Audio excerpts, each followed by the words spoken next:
children. Today we continue with the same chapter, that is chapter number 6, disaster management.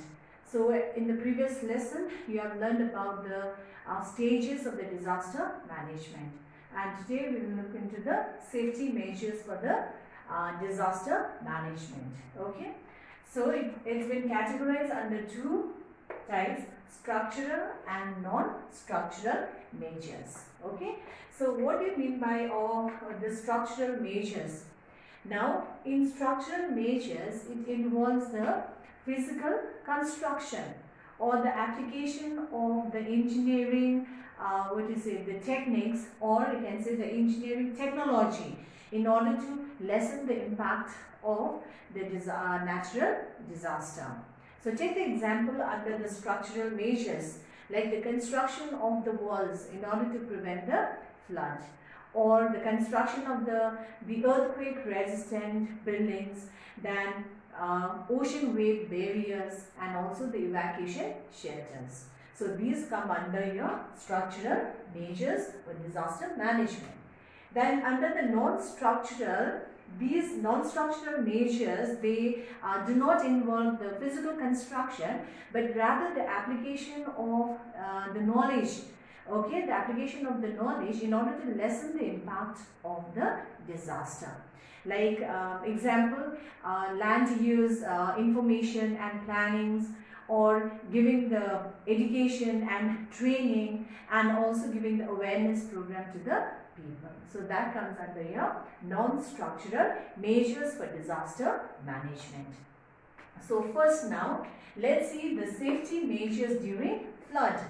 So what is a flood? We have already seen in the earlier chapter. Or when flood, how does flood occur? Okay, so it occurs when the river overflows the bank.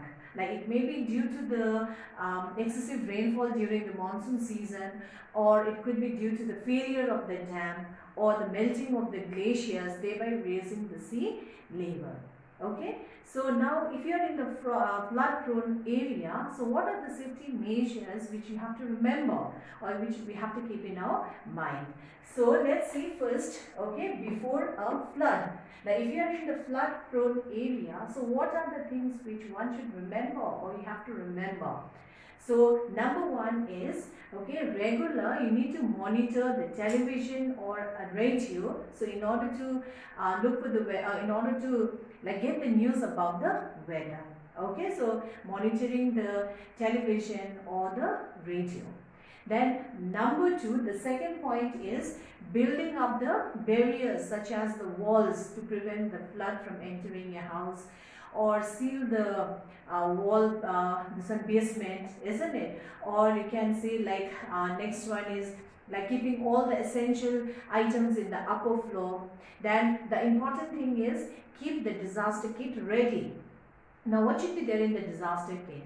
Like you need to have a first aid, okay, a little bit of cash, then the batteries, the smaller batteries and all, and other important essential things. So you need to have a disaster kit. Then before the disaster, that means before the flood, you need to know the alternative route to get out from your place. So during an emergency, you can take that alternative route so that you can move away from the flood. Okay, so these are some of the steps or some of the things which you have to remember before the flood take place. Okay, then second one, now during a flood, now if you are in the flood, if you are affected by the flood, so what are the points you need to remember? So it's on page number 53.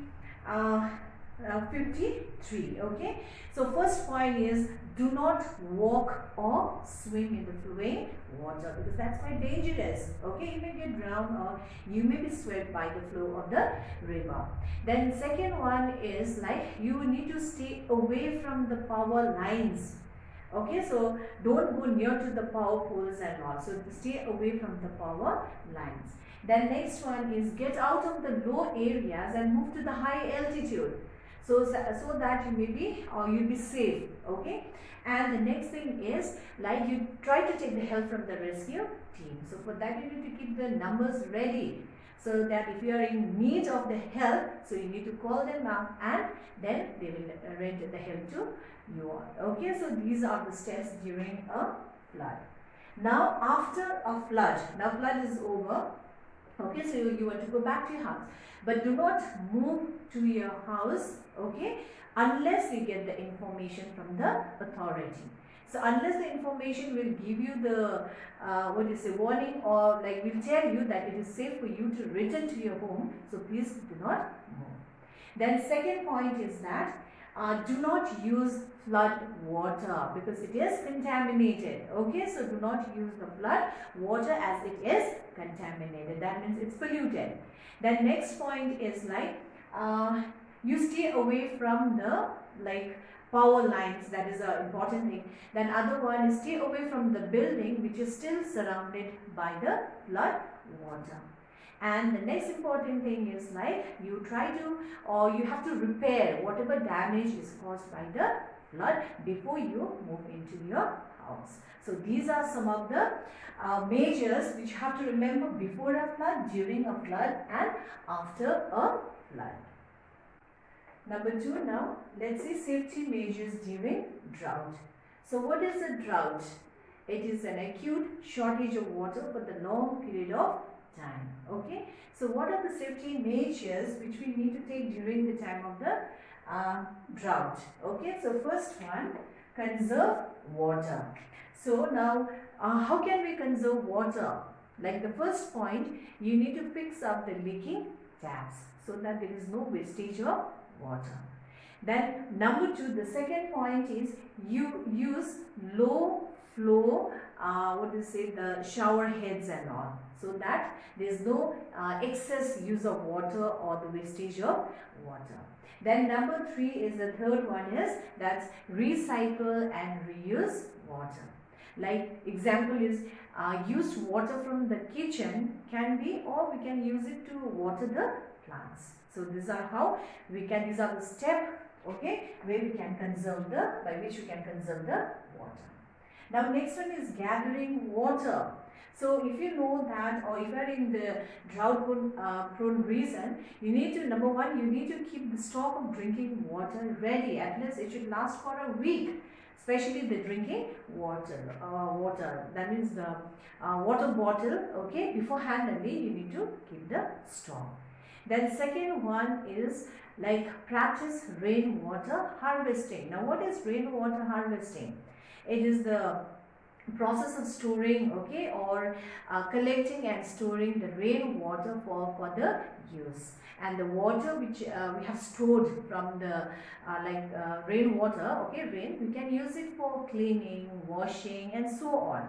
So these are the ways by which we can conserve the water or gather water. Then next one is protecting water from pollution.